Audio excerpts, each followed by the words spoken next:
total recorder to work at the same time, or does it cut out? Okay, so now we got total recorder going. What about test 4? Do we see test 4? Oh. We see test 4.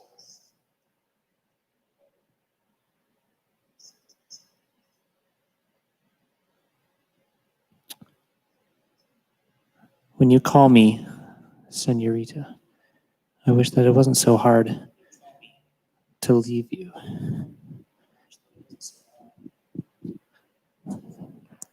Now, if I go over here,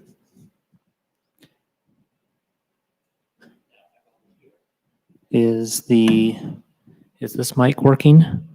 Oh, it might be. Is this mic working? Oh, it might be. If I mute that mic and I'm talking up here.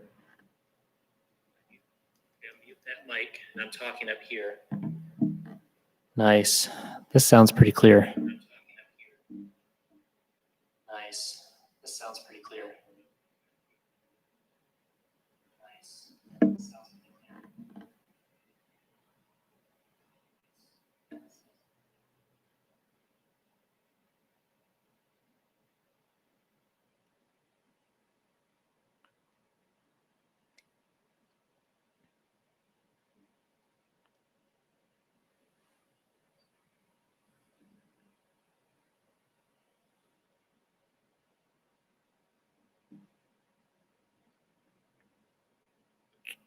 We did a podcast.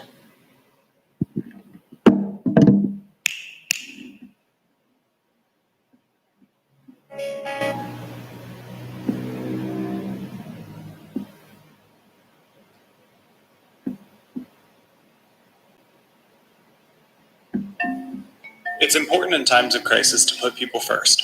And that's what 30 Madison does. They're a human-first health company. Is really about the moral dilemmas that each of us face in life and how we work our way through them. No, I mean, I love the setup of the story. That's why I think it's so relatable. I think why so many individuals, even in the West, have related to this with Arjuna. Yeah. You know, it's just like, exactly. I don't know what to do. I have no idea what to do. And that's most of life. Like, I don't know what to do. Yeah, in fact, he says, Arjuna in the beginning, at the end of the first chapter, falls to the floor of the chariot. And he says, Krishna, I cannot fight this fight. Conflicting sacred duties confound my mind. And of course, we run into that all the time, conflicting sacred duties. Should I do A or should I do B? What am I called to do? And how do I know what my calling is? So it's a great setup, that first chapter. And then there are 17 more chapters where Krishna describes the slow. Is the idea of duty or dharma, and then yoga, which in the West we think yoga is like you downward dog, whatever. But yoga it's all about taking action, and that's what what Krishna tells Arjuna you have to do. You have to take action to fulfill your dharma. That's right. So basically, Krishna teaches Arjuna what he calls the path of inaction and action, the path of neshkarman karman, or inaction and action, which turns out to be a profound reframe of action. And there are 4 steps. First of all, Krishna says, look, don't even think about being the guy who doesn't take action, because we all act all the time. In the contemplative traditions, they talk about actions of mind, speech, and body. So even your mind is taking action. So the 4 pillars of this path of inaction and action are, number 1, discern your dharma, that is, discern and know your true calling in this lifetime. Number 2, do it full out. Bring everything you've got to the performance of your dharma, of your calling. And 3rd, let go of the outcome. So Krishna says to Arjuna, whether you're winning or losing or failing is not your issue. Your only issue is, have you determined what your dharma is, and are you doing it full out? He says it's better to fail at your own dharma than to succeed at someone else's dharma. And then finally, Krishna says to Arjuna, turn this whole thing over to me, in other words, over to God, or over to something bigger than yourself, over to some bigger meaning than your ego or yourself. And so we have the four pillars: discern your dharma, do it full out. The second one is called the doctrine of unified action because it calls you to unify all of your action around your dharma. The third is let go of the fruits. And then finally, turn it over to God or whatever version of God you have. All right, let's dig into deep. So you spend the rest of your book, The Great Work of Life, exploring these four pillars, and you do that by through examples of people you've worked with personally in your practice and your work, but also the lives of what we'd consider great individuals who may have some of them directly were influenced by the Gita. Others, they just they got the idea. So that first pillar, which is know your dharma, look to your dharma. Right. So let's talk about this. Like, how do you figure out? When the Bhagavad Gita was written in that context, everybody was born into their own sacred calling. So it was a very complex caste system.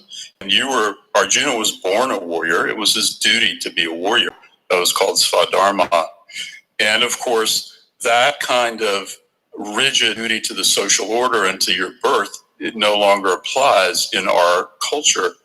So now we have to dig down inside, look at our circumstances and our life situation and our own gifts to determine what's our dharma, what's our true calling. The word dharma is based on the root dhr, which means to uphold.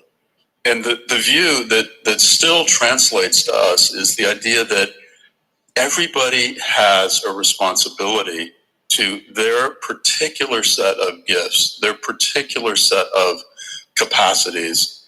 And so no longer is the duty to the dharma into which you were born, but now it's to, as Carol Pearson, the great Jungian psychologist, says, you have a responsibility to your gifts and your own idiosyncratic opportunities that you must fulfill in this lifetime.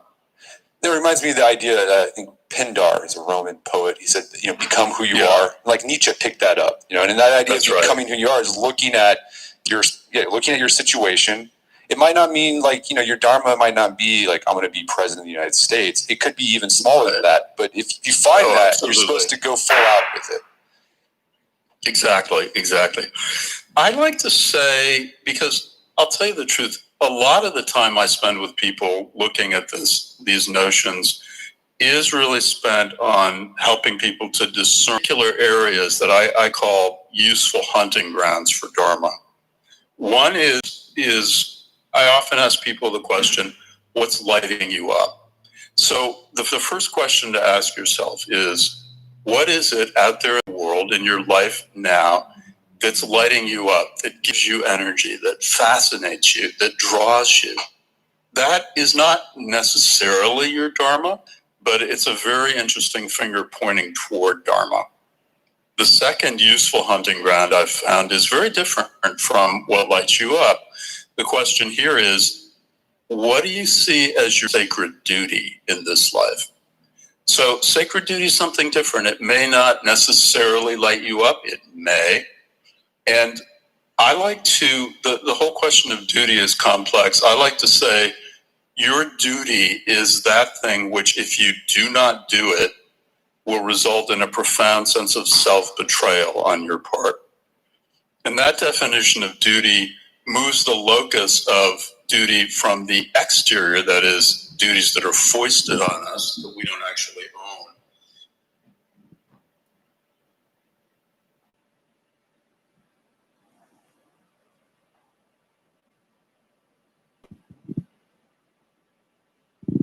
Okay, so it's still working. Let me see if I can pull this up. Is it still alive?